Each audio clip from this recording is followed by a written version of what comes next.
እኛ ራሳችን ተሳስተን ነበር በሚል ርዕስ ነው ዛሬ የመጣሁት።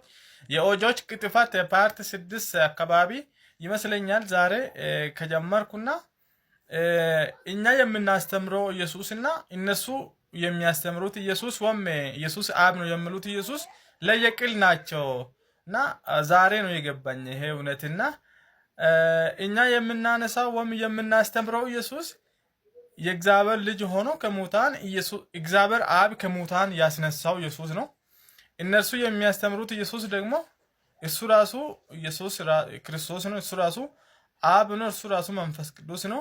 በብሉይ ኪዳን እግዚአብሔር አብ የነበረ በ50 በዓል ላይ ወይም አዲስ ኪዳን ላይ ኢየሱስ ወልድ ሆኖ ወይም ልጅ ሆኖ በ50 በዓል ላይ መንፈስ ቅዱስ የሆነ ኢየሱስና የራሱ ማንነት የሌለው የአብ ልብስ ብቻ የሆነ ኢየሱስ ነው እነሱ የሚያስተምሩት።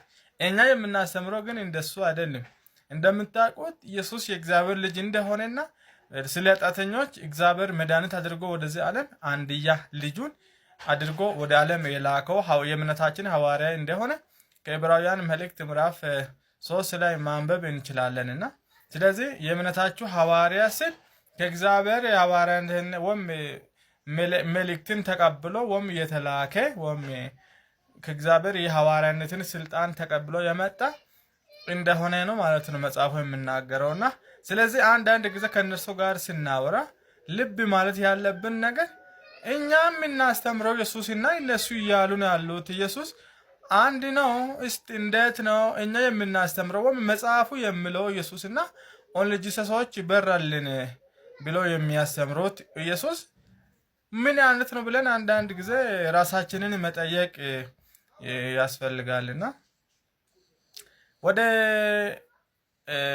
አንድ ስፍራ የእግዚአብሔርን ቃል አነባለሁ። ወደ ማለት በሐዋርያት ሥራ ምዕራፍ 2 ከቁጥር 39 ላይ ጴጥሮስ ምዕራፍ 2 ጀምሮ በ50 በዓል ላይ ቀን ማለት ነው ሲያስተምር ነበርና ስለ ኢየሱስ ክርስቶስ ለአይሁዶች እያስተማራቸው ከብሉይ ኪዳን ከኢዩኤል ከመዝሙረ ዳዊትና ከተለያዩ ጥቅሶች እናንተ እንደዛ የተጻፈውን አላነበባችሁ ምን? ዳዊት እኮ እንደዛ ያለው ስለ ኢየሱስ ክርስቶስ መሆኑን አታውቁም ምን? ያለ አሁን እናንተ የገደላችሁትን እግዚአብሔር ግን የሞትን ጣር አጥፍቶ አስነሳው ያለ እያስተማራቸው መጨረሻ ላይ የተናገረው ነገር ነው ማለት ነው። እሱ ምን የሚል ነው? ሐዋርያት ሥራ 32 ላይ አነባለሁ ወረድ ብዬ ይህን ኢየሱስን እግዚአብሔር አስነሳው። አሁን ኢየሱስን ከሙታን ያስነሳው ማን ነው? ኢየሱስን ከሙታን ያስነሳው መንፈስ በእናንተ ዘንድ ቢኖር ይላል በመጽሐፉ ሌላ ቦታ ላይ ኢየሱስን ከሙታን ያስነሳው አጣጫዋል። ከሙታን ያስነሳው ሲል ከሙታን የተነሳ አለ፣ ከሙታን ያስነሳ አለ ማለት ነው።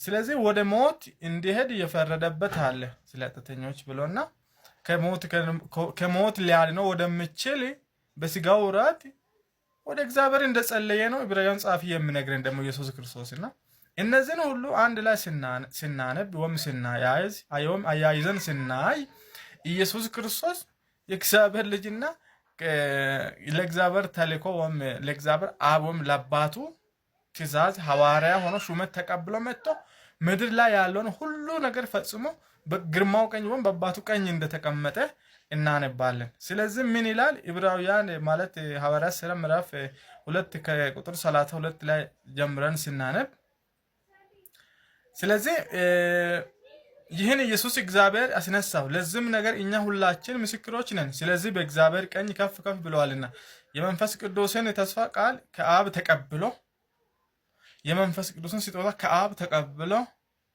ይህን እናንተ አሁን የምታዩትና የምሰሙትን አፈሰሰ። ብሉይ ኪዳን ላይ ምን ይል ነበር? እግዚአብሔር በስጋ በለበሰ ሁሉ ላይ ከመንፈሴ አፈሳለሁ ብሎ ነበረ ኢዩኤል 2 ላይ። ያንን አሁን እዚች ጋር መንፈስ ቅዱስን ያፈሰሰው ማን ነው ይላል? ከሙታን የተነሳው እሱ ራሱ እግዚአብሔር ነው ማለት ነው። እሱ ራሱ መለኮት ነው ማለት ነው። ከአብ ጋር እኩል ነው፣ ከመንፈስ ቅዱስ ጋር እኩል ነው። አይበላለጡም አይተናነሱም የምንለው ለዚህ ነው ማለት ነው። አሁን እዚች ጋር መጽሐፉ እንደምናገረው ከሆነ ማለት ነው። ስለዚህ በእግዚአብሔር ቀኝ ከፍ ከፍ ብለዋልና የመንፈስ ቅዱስን የተስፋ ቃል ከአብ ተቀብሎ አብ ሰጠና እሱ ተቀባይ ነው፣ ሰጪና ተቀባይ። ከዛስ አሁን እናንተ የምታዩትና የሚሰሙትን መንፈስ ቅዱስ አፈሰሰ። ኢዩኤል 2 ላይ ምን ላይ እግዚአብሔርም እንደዚህ ይላል፣ በመጨረሻ ዘመን ስጋ በለበሰ ሁሉ ላይ ከመንፈሴ አፈሳለሁ ብሏል። ከመንፈሴ አፈሳለሁ። አሁን እዚች ጋር ከመንፈሱ ያፈሰሰው ማን ነው ከተባለ ኢየሱስ ክርስቶስ ነው ማለት ነው። ከየት ተቀብለው? ከእግዚአብሔር አብ ተቀብለው ማለት ነው። እያንዳንዱን ቦታ ከፍተን ስናነብ ማለት ነው ከዚህ በፊትም እንደምንለው ኦሎጂሰሶች ልብ አርጉ፣ ልብ በሉ። ከአብ ተቀብሎ አሁን እናንተ የምታዩትን ነገር ታምራትና ድንቆችን አደረገ ይላል። ከአብ ተቀብሎ መንፈስ ቅዱስን አፈሰሰ። ማን አሁን መንፈስ ቅዱስን ያፈሰሰው ከተባለ እግዚአብሔር ወልድ ወይም ኢየሱስ ክርስቶስ ማለት ነው። ስለዚህ ለእናንተ እንዲገባችሁ በየቀስ ብዬ ነው የምናገረውና ባይገባችሁም እንኳን ማለት ነው ዛሬ ሐዋርያት 2:32 ላይ ብላችሁ ውስጥ ቄሶቻችሁን ጠይቁ። ከአብ ተቀብሎ መንፈስ ቅዱስን ያፈሰሰው ማን ነው?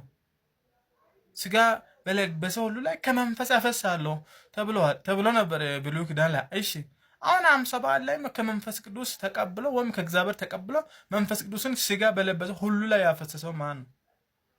እግዚአብሔር አብ ነው አይደለም። አብን ያየ እኮ አንድም የለም የሚለውን ከዚህ በፊት አይተን ነበር። አብን ያየ ማንም የለም። አብ ለሰው ልጆች አይታይም፣ ምክንያቱም በስጋ አልተገለጠም።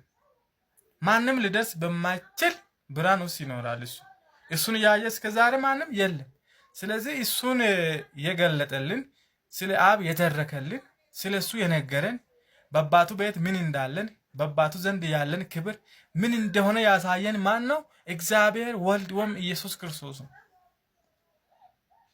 ስለዚህ ወልድ ማለት ልጅ ማለት ነው እንጂ ሌላ ታሪክ አይደለም። የግዕዝ ቃል ነው። አብ ማለትም የግዕዝ ቃል ነው። ምንጭ ወይም አባት ማለት ነው። እግዚአብሔር ወልድ ሲባል አሁን ያልተጻፈውን ያወራሉ ትላላችሁ። ልጅ ማለት እኮ ነው። አሁን ሌላ እግዚአብሔር ልጅ መሆኑን በግዕዝ ነው። አንዳንድ ጊዜ እናንተ እኮ ሞኝነታችሁ ማለት ነው መጽሐፍ ቅዱስ የተጻፈው በአማርኛ ይመስላችኋል። ጳውሎስ እኮ በአማርኛ አልጻፈም። ጴጥሮስ በአማርኛ አልጻፈም። በአማርኛ ተጻፈው እኮ በ19ኛው ክፍለ ዘመን ላይ ነው፣ በ20ኛው ክፍለ ዘመን ላይ ነው ማለት ነው። መጽሐፍ ቅዱስ የተጻፈው በራሱ በግሪክ፣ ብሉይ ኪዳን ደግሞ በዕብራይስጥ፣ የተወሰነ ፓርቲ ደግሞ በአረማይክ፣ አዲስ ኪዳን ደግሞ በግሪክ የተጻፈ ነው። ያንን ነው ወደ አማርኛ ተተረጎመው ባለፈው በቅርብ ዘመን። እናንተስ ሁሉ አሁን ከአዲስ ኪዳን ወይም ከ54 ትርጉም ውጪ ያለ መጽሐፍ ሁሉ የተበረዘ ይመስላችሁ? ጳውሎስ በአማርኛ ጽፎ አስቀምጦ እንደሄደ ነው የሚመስላችሁ ማለት ነው በአእምሯችሁ ውስጥ። ይህ የሚያሳየው ነገር ከእውቀት የጸዳችሁና ሐዋላ ቀር የሆነ አስተሳሰብ እንዳላችሁ ያሳያል። ባይብል የተጻፈው በእንግሊዝኛ ወይም በአማርኛ አይደለም። በኃይለ ሥላሴ ዘመን አይደለም ክርስትና የተጀመረው። ክርስትና የተጀመረው የዛሬ 2000 ዓመት ነው ማለት ነው። ነገር ግን የዛሬ 2000 ዓመት በአማርኛ አልተጻፈም። ጴጥሮስ አማራ እንዳለም አያውቅም። ጳውሎስ አማራ እንዳለም አያውቅም። ስለዚህ ባይብል ተበረዘ። ባይብልን እንትን ማድረግ ጀመሩ። ድርጅቶች እንደዛ አደረጉ ማለት አቁሙ። ባይብል የተጻፈው በአማርኛ አይደለም፣ በእንግሊዝኛ አይደለም፣ በግሪክና በዕብራይስጥ ነው። አሁን ኢየሱስ ማን ነው የሚለውን አስፍታችሁ አእምሯችሁን ተጠቅማችሁ ስታነቡ ካነበባችሁ ግልጽ ይሆንላችሁ ነበር። አሁን ያነበብነው ክፍል ማለት ነው። ባነበብነው ክፍል ውስጥ 3-4 ጥያቄና መልስ ልታገኙ ትችላላችሁ። ኢየሱስን ከሙታን ያስነሳው ታዲያ እሱ ራሱ አብ ወይም እሱ ራሱ አንድ ፐርሰን አንድ ማንነት ከሆነ ከሙታን ያስነሳው ማን ነው? አንድ ደግሞ መንፈስ ቅዱስን ከአብ ተቀብሎ ያፈሰሰው ማን ነው? 57 ላይ 2 አያችሁ። ብዙ ነገር ከዛ ማውጣት ይቻላል። ጌታ ጌታ ሆይ ጠላቶችን የእግሪ መረገጫ እስካደርግልህ ድረስ በቀኝ ተቀመጥ የተባለው ለማን ነው ይላል። ዝች ጋር ዳዊት እኮ ወደ ላይ አልወጣምና ስለ ኢየሱስ